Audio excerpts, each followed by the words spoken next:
Can you, as many ups and downs, and thank God you're on the way. You're in a good place now. Yeah. But you've been in real stressful family issues, divorce. Sure. The drug and alcohol thing you talked about, which I admire your courage for talking about it, because I think it's therapeutic, quite frankly, but I also think you got to have a set of balls to talk about it. Can you relate to CM Punk abruptly leaving WWE as he did, and kind of leaving on his own terms that, I'm burnt, I'm sore, or my body's aching, I'm frustrated with creative or whatever, I got to go home. Can you relate to that? Because here's what I get.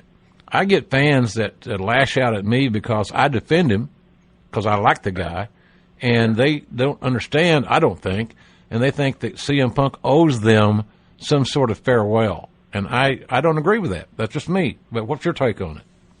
I didn't really know. I just watched an interview CM Punk did yesterday. I didn't know that he was that banged up. Now that he is and he was, I have to respect the fact that he walked away, whether he comes back or not. The rumor was that he was upset with the booking, and he was upset with these part-timers coming in and taking the main spots at WrestleMania.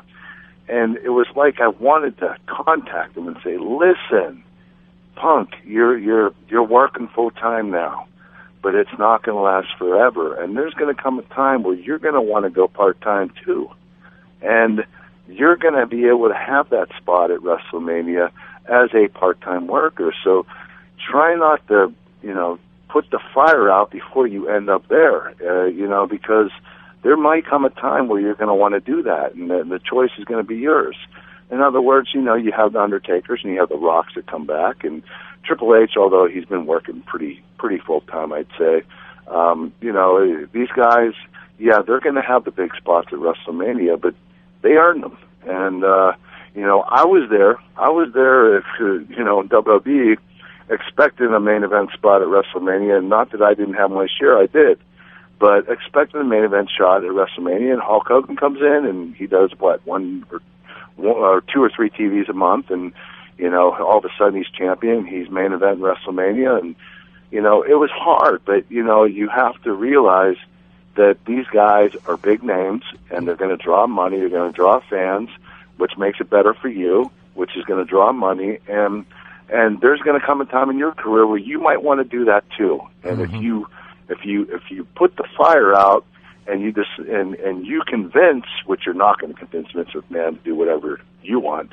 he's going to do what he wants. But you convince him not to do it anymore, you might end up in that position. And I just thought that if it is the health issue, I respect him, because he walked away and the kid doesn't take drugs. He's straight. Yep. He's a good kid. Yeah, he sure is. But, as far as if it's about booking and it's about, these part-timers, look into the future and see what you want to do. If you don't want to do the 250 match a year schedule eventually, and you want to go part-time, then don't complain. If you're going to go full-time until you retire, okay, then I understand. You can't complain. Well, it's funny.